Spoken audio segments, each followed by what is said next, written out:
I'm not in law enforcement, but I know that it's a thankless position. If somebody has an emergency, they don't have the opportunity to say no. They're gonna go no matter what. So I just always felt that it's just so important to support those individuals. Let's see who would be with me if I wanted to make like a large statement. And what came to my mind was doing a massive billboard somewhere in Sutter or Yuba County that just said, Yuba Sutter Law Enforcement, thank you, just to show them love. Threw it onto Facebook one night, didn't think much about it. Wake up the next morning, the post just blew up.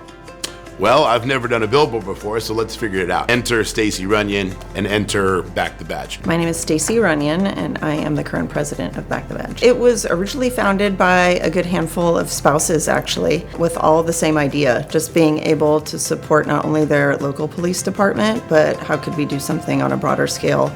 A good handful of us spouses all got together, filed all the paperwork for a 501c3, and here we are. I think our very first billboard we funded within the first, I think, like 10 to 12 days.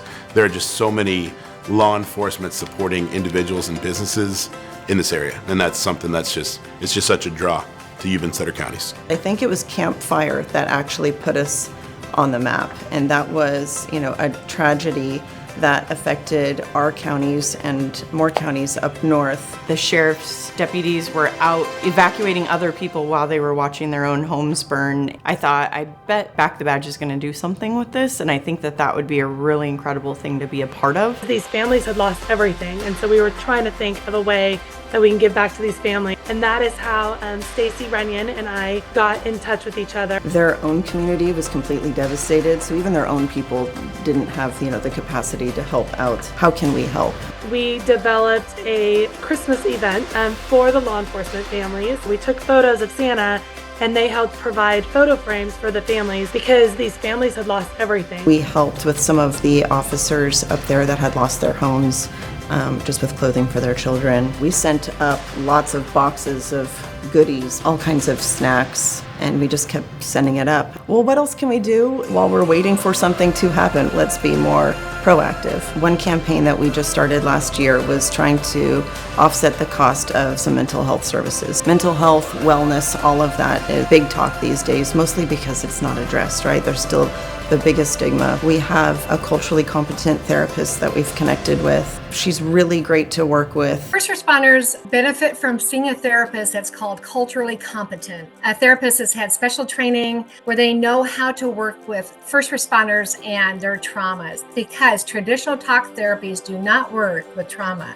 You've got to know the job, you've got to know the family dynamic, you've got to understand all of those things before you can start hearing their stories. We want interventions that are going to be fitting for a first responder family. Saying things like, you need to take more time off, or why do you work so long, or can you just tell your boss you can't be mandatory? They're not helpful interventions. And so when you work with a culturally competent clinician, the things that we're going to suggest in the office are going to be things that actually fit your lifestyle. As most people understand, there's a huge stigma with law enforcement. They're the helpers. It's not typically in their wheelhouse to be needing help. Culturally, this has been passed down that asking for help is a weakness. Having been a clinician for 15 years, I've seen what happens when our officers aren't fully supported after a critical incident, what it does to their families and their children, and the fallout even on our own community of what we see. And this organization really played kind of a unique need, and I really appreciated all the different things that they were willing to do and come to for families. I think the kind of work that first responders are doing, along with myself and Back the Badge, is they're starting to get more comfortable with the fact that it's just a health issue that they can come and get some help with and just move on and continue in their job. The 10 pounds of extra weight that you carry from this job, leave it at her office and go back home. So we're really proud of that work, and we're going to continue that work. The plan for Back the Badge was a fairly narrow focus, serving as a way to connect the community with the law enforcement officers that serve them, and then to be available in the incident of a line of duty injury or death. We love partnering with the community members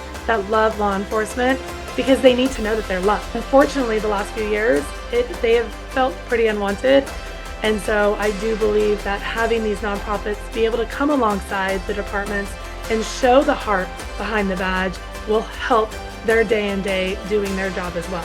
It was National Women in Law Enforcement Day, and my little mailbox had a candle and some nail polish strips in it, and that was just kind of a fun way to start the shift, to have that in the box. When something small, like that ends up in your box, And you just kind of look at it and you realize, like, okay, somebody's thinking of me when maybe I don't think I need to be thought of. You know, today I'm not being a hero. Today I'm just being me. I'm just showing up to work. So it puts you in a better mindset. You guys are also supporting us on the big days when there are deputies out there that have that day. In November of 2021, my husband was involved in a hit and run accident. I received a phone call, and it's just one of those phone calls that you don't want to get.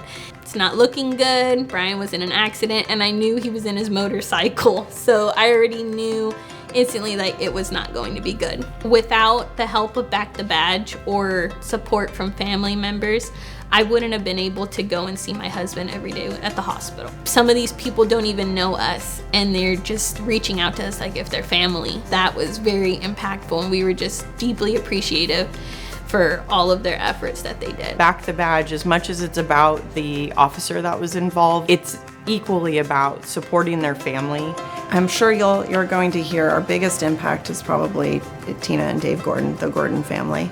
I sat in awe of what Back the Badge did for Tina and her family. My name is Tina Gordon. And I'm David Gordon. And on October 19th of 2019, my husband was involved in a critical incident at work as a California Highway Patrol officer. I remember waking up in the hospital a couple times asking what had happened, and she had told me I couldn't remember anything. A 21-year-old drunk driver hit him with his car going at an extreme speed. It was a pedestrian versus vehicle, so he was taken directly down to UC Davis, and that's where he stayed for 4.5 months, yeah, 4.5 months. We got a phone call from their agency early that morning about what had happened, and so myself and another board member went down to the hospital and we stayed with her that day. Within hours of the accident, we were able to have supplies to the family at the hospital. I left work and I wasn't planning on going back until he was home and okay. So Back the Badge did a fundraiser with some other organizations in our area. It was okay for me to be able to take that time off because then my wages were covered by that fundraiser to help